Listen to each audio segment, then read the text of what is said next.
For today's video guys ay gagawa ako ng isang prag o isang palaka. So ang aking gagamitin guys is 5 inches round round para po sa kanyang tiyan. Tapos 5 inches wide para po sa kanyang mata. So hinati ko lang siya guys sa dalawa, kinargahan ko ng kaunting hangin. Hinati ko sa dalawa. So ito na yung ating gagamitin para sa kamata at scrap na push pink para po sa kanyang dila.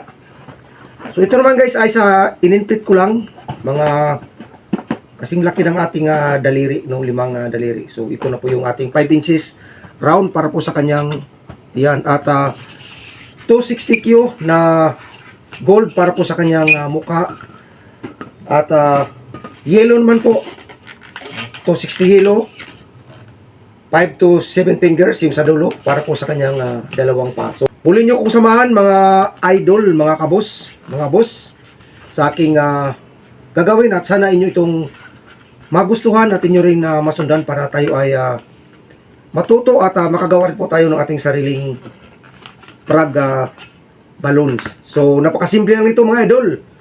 So let's start guys. So una guys is 4 to 5 finger bubble para po sa kanyang magiging mukha.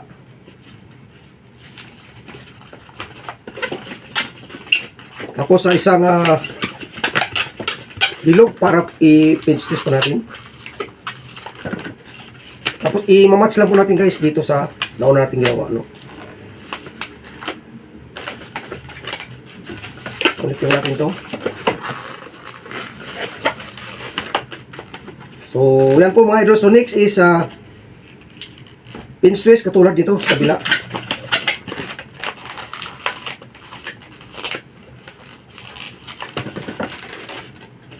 Press, tapos guys, balik ka sa kabila. Same size. Ikot lang natin dito. Tapos ganun din dito mga idol.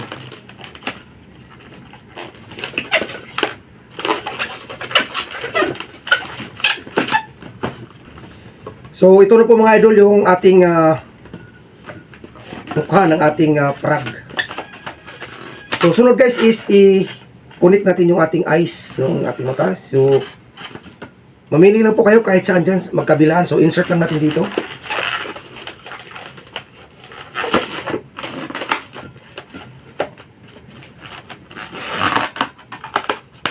Tapos, yung kanyang tiyan. So, i-connect na rin natin. So, pagdugtungin lang natin guys dito sa kanyang ginawa ating mata, no?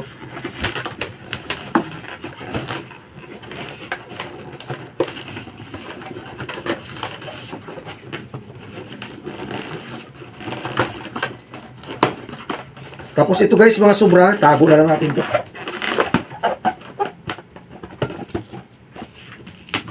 So ito na po guys, yung kanyang mata at kanyang mukha at saka tiyan. So, sunod guys, i-loop natin siya rito. So dito guys, maglagay tayo ng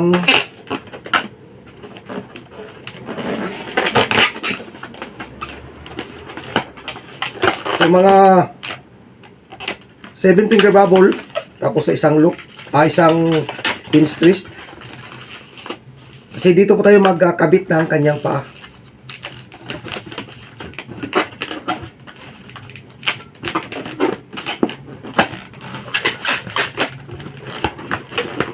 Mga 3 finger bubble. Tapos isang pinch twist ulit.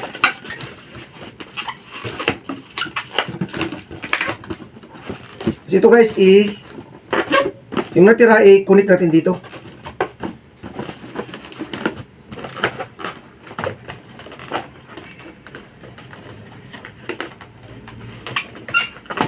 So i-match lang natin siya dito sa ating kabila, no? So 4 7 finger bubble.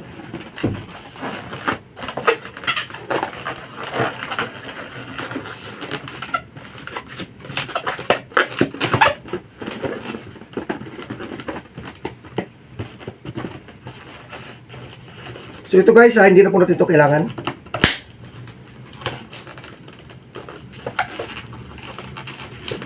Ibuko lang natin para sigurado.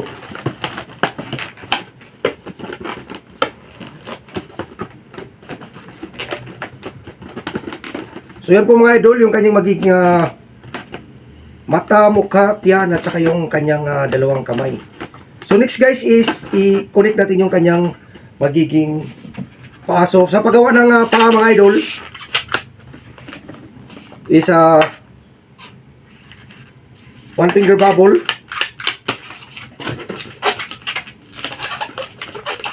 Tapos tatlong maliit para po sa kanyang daliri sa paa.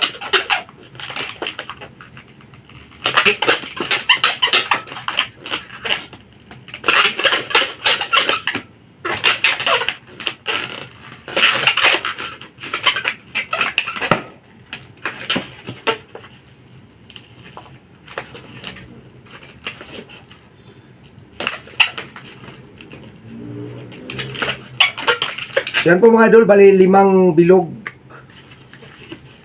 Connect lang natin dito. Tapos ito mga idol, i-pinch po natin. Pinch twist. So ganun din po itong kabila para sa kanyang daliri sa paa niya.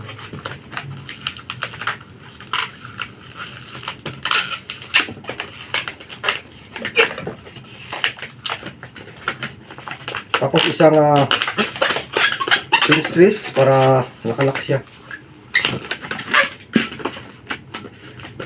So yan po mga idol, yung kanyang daliri sa paa. So sunod guys, isang maliit lang guys na spacer bubble. Connect natin dito mga idol.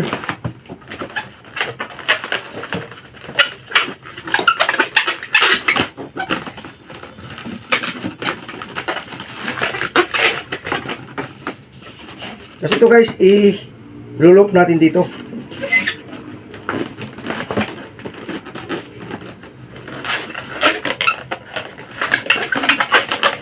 Kapit lang natin dito sa ginawa nating pinch twist.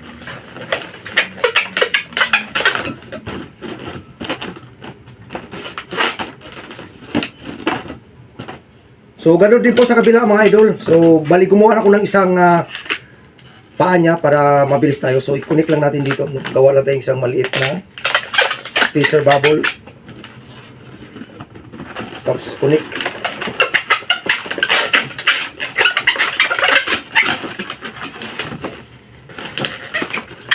Tapos i-lulok natin dito guys.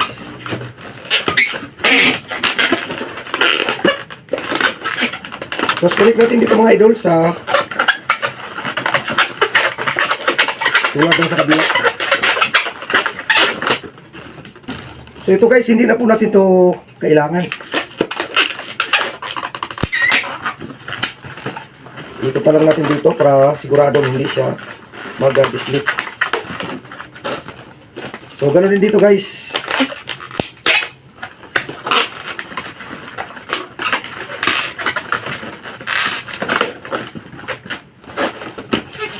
So iayos ko lang guys.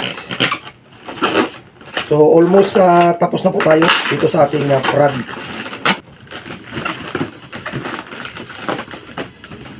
So ayan po mga idol, mga kabalons, yung ating purma na yung ating plug. So kulang na lang mga idol is yung kanyang dila. So yung ginawa ko kanina mga idol sa scrap lang ito.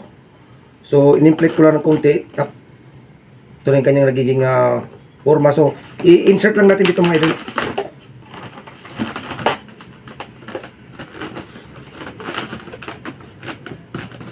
So yan mga idol, yung kanyang pinakadila. So next mga idol is mag-markings na lang tayo dito para sa kanyang magiging mata, para maayos siyang tingnan.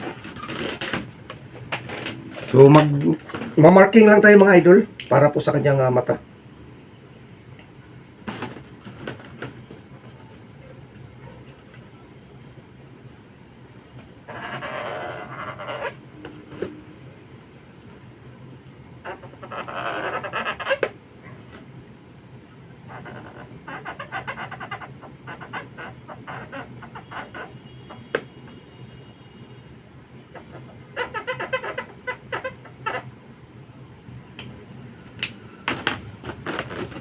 So yan po mga idol, yung ating katatapos lang gawin na isang frog. So napaka-simple, napakadaling gawin mga idol, at sana mga idol ay nasundan nyo ko para makagawa po tayo ng ating sariling frog balloon design. So thank you for watching mga idol, mga kabalons, sa inyong oras na ibinigay dito sa aking paggawa. So napaka-simple lang nito mga idol.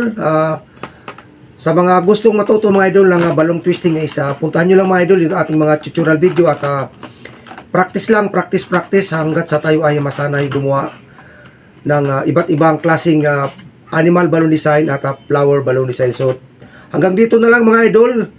Maraming salamat muli sa inyong pagsama mula umpisa hanggang dulo ng aking video ito.